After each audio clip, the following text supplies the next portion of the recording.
I'd like to welcome everyone to our first collaborative patient summit with Transplant Life and Temple Health.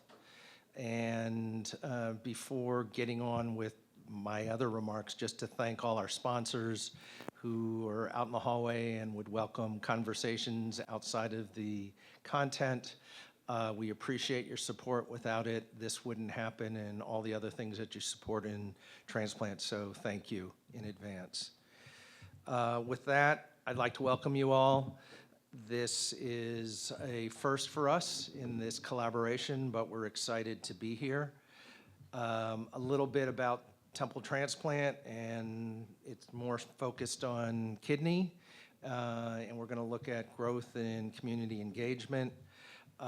We've, over the last couple years, coming out of COVID, really have seen a lot of focus on transplant, both within our institution, in the Delaware Valley, with our partners with Gift to Life, and nationally, because it transforms people's lives and gets them off dialysis, and we'll talk about all those wonderful things a little later.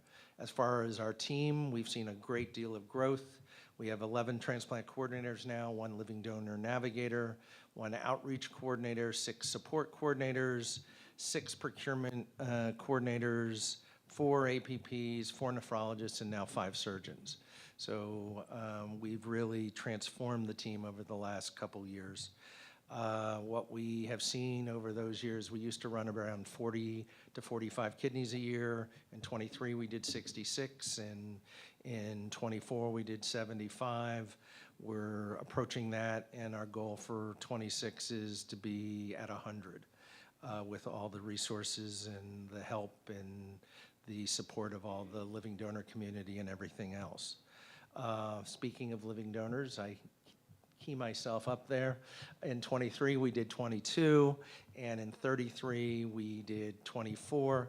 A lot of this is pertaining to my talk later of a population that is suffering from pain called Nutcracker syndrome, and you'll learn all about it. I have 72 slides in 20 minutes, so it's like a movie. But their generosity, those that choose to be non-directed altruistic donors with a therapeutic nephrectomy, have helped support the patients we serve. And with that, I'll introduce our Director of Abdominal Transplant, Ryan. Thank you, Dr. Shavin. I'm Ryan Eilenfeld. I'm the Director of Clinical Transplant Services for the Abdominal Transplant Program at Temple. And I want to echo Dr. Shavin's remarks, thanking everyone for participating today. It's community events and outreach like this that really make a difference in the transplant community. Just wanted to go over some of the many events that Temple has participated in this year. And really, it's one of the things that sets Temple apart from a lot of other organizations is our commitment to community events. We did a National Minority Donor Awareness Month event at the hospital. We did a couple kidney transplant nights at the Phillies, and we participated in the Temple University Homecoming, the Temple Kidney Transplant Symposium that was it was here at the end of October, and the Gift of Life Donor Dash, which we all always have a strong contingency at. And this is just some photos from some of the community events that we did. Some folks may see some familiar faces, but you know, as you engage throughout the day today and network with people and connect with other patients and other providers, just keep in mind that, you know, there's a lot of opportunity to participate in community events, and we're always happy to have patients and caregivers support us at those events. So again, thank you all for your participation. I'm going to hand this off to Karin, and again, thank you very much.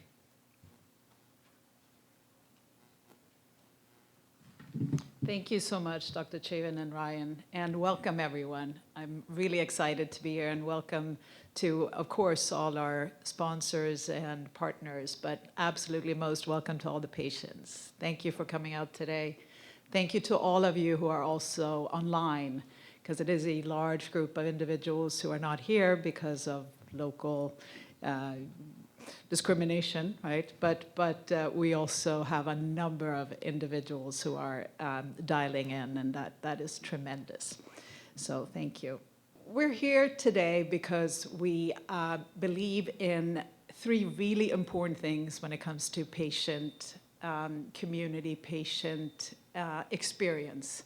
And number one is connectivity, right? We really believe in patients connecting with others, and not just patients, but also care partners, donors, everyone in the transplant community, being able to connect with one another and share experiences. That's one of the core principles of LifeBulb and what we do. And number two, education. An empowered and educated individual can make better decisions. We believe that truly. And I think today is a lot about connectivity, but also about education and providing it in a way that comes across and is taken in. Because we do take in education differently. And I think that is really, really important. And third, innovation. I mean, to me, as an scientist, medical scientist, innovation is inspiration. I truly, really always see hope in innovation. As someone who's been living with a chronic illness, because personally, I am trained as a medical doctor and a PhD, but I've also lived chronic illness from a very young age. And in fact, gone through 3 organ transplants. So innovation and those companies out here, and the scientists and the doctors and nurses and everyone who is focusing on what is next is truly inspirational. And I think that's what we're looking forward to as we're living today. And it's not always perfect. So innovation, I think, is critical. So as a company, and LifeBulb, importantly, is now part of a larger entity called Patient Care America, and we're very proud of that. So we have the opportunity to work across a number of different vehicles. We work really with patients one-on-one. We share patient stories in various different ways, but we also work with individual groups, and we can analyze journeys and insights and derive from those and lead to better products in the future or better services, which is equally important. This kind of event today is what maybe we like the most. It's the larger groups, it's the bringing together people and sharing. And we have done this a lot in the past, and we're doing it now and more in the future. Patients coming together, and patients being both listeners and also sharing. And I think that's what's unique with this event, is that it's not just individuals who are receiving healthcare, who are listening to those who are providing healthcare, but it's also those who are receiving healthcare who are presenting to those who are providing healthcare, because that is important too. So the team, I've already kind of mentioned slightly, this is called the LifeBulb team, but LifeBulb is part of a larger entity, but I want to focus on LifeBulb today, and many of you have met my colleagues, and I just want to acknowledge them because this event would never be taking place without this team. Leslie Briley, who's sitting on the right side there in the front, who also is going to be being in charge of all the questions that are coming in virtually. So we do have a large audience virtually, so as we go through the day, those questions will be articulated by Leslie. So don't feel that you are left behind if you are listening virtually. And all of you who are here in the audience today, I rely on you to raise your voices. You don't need anyone else to do that. And then, of course, Jamie. Jamie has been instrumental in putting all this together, and I think many of you know her. And thank you, Jamie, and any questions, of course. And then we also have our wonderful community managers who are also speakers here today. So we've got Dom, Kevin, and Lavis, and they're in the audience, and you will be hearing from them as their lived experience is shared. Importantly, we also have virtual team present, and we have Alex, Alicia, Emmett, Jean-Marie, Sam, and Taryn, who are present virtually. And they're not here, again, because they are based in many different parts of the country. And our goal is to come back to Temple next year, but also perhaps do more of these summits across the country so that we can really share this in many more ways. So our sponsors. This is really important because I think in our industry, the life sciences industry, there's a unique mission in the companies involved, because I think when we listen to their presentations and when we listen to talking to them in the corridors, they're here because they want to impact patients. So thank you to Eledon, thank you to Natera, Sanofi, Gift of Life, Help, Hope, Live, Veloxis, Takeda, and Patient Care America. Thank you so much for sponsoring this event. Otherwise, we would not be here today. So I'm going to go through very, very briefly, or quickly, the agenda, because we will live through it. We're going to talk about the patient journey. And I want to, before we go through the details, just to say the intent of the summit today is really to take us through the experience from dialysis to transplantation and the lived experience with transplant. I think it's really important to think about how we can empower and enable patients to take that brave step from dialysis or from end-stage renal disease and choose to pursue transplantation, which can be scary. It could be very, very different. There are only 25,000 transplants done every year, so this is not a very, very common event. And therefore, you might not be able to find another person who's gone through it when you are in your local community.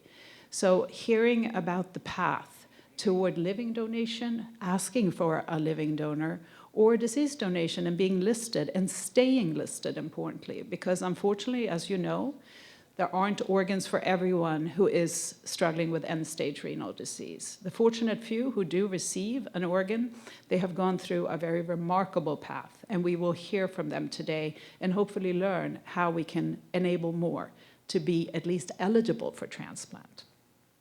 Then we're going to talk about that particular donor process, both from a living donor, and we will hear from a living donor, and also talk about how we can help those with, who go through the listing process.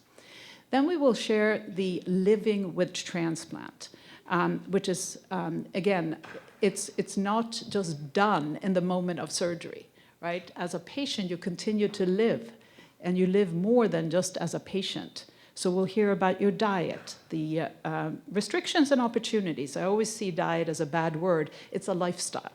No one should be on a diet. We're living a lifestyle, and we continue to live it. And I always see that if you're being told that you can't eat something, that might be an opportunity to avoid something that could cause harm, right? At least that's what I tell myself. When I was diagnosed with type 1 diabetes and they told me no more pancakes, so I said, okay, well, maybe I will never have to experience bad pancakes again.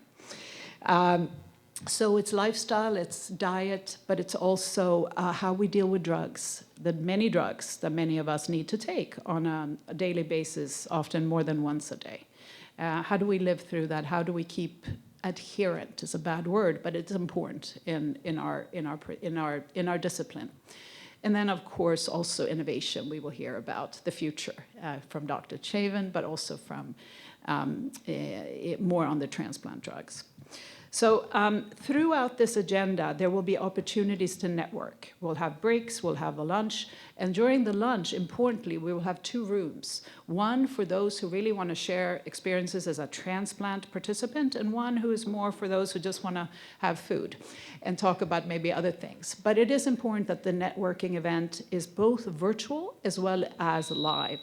So in the virtual room, it will not be shared with the live room, so they will have their own virtual Zoom room.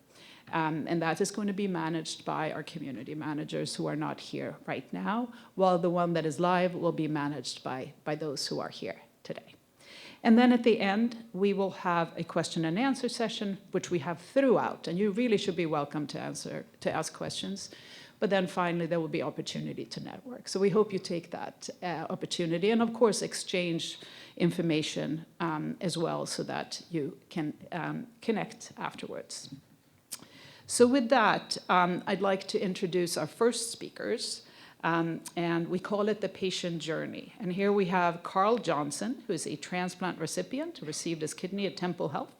as well as Beth Lawrence, who is a registered nurse and a kidney living donor nurse coordinator at Temple Health. So welcome, and I hope you will enjoy today.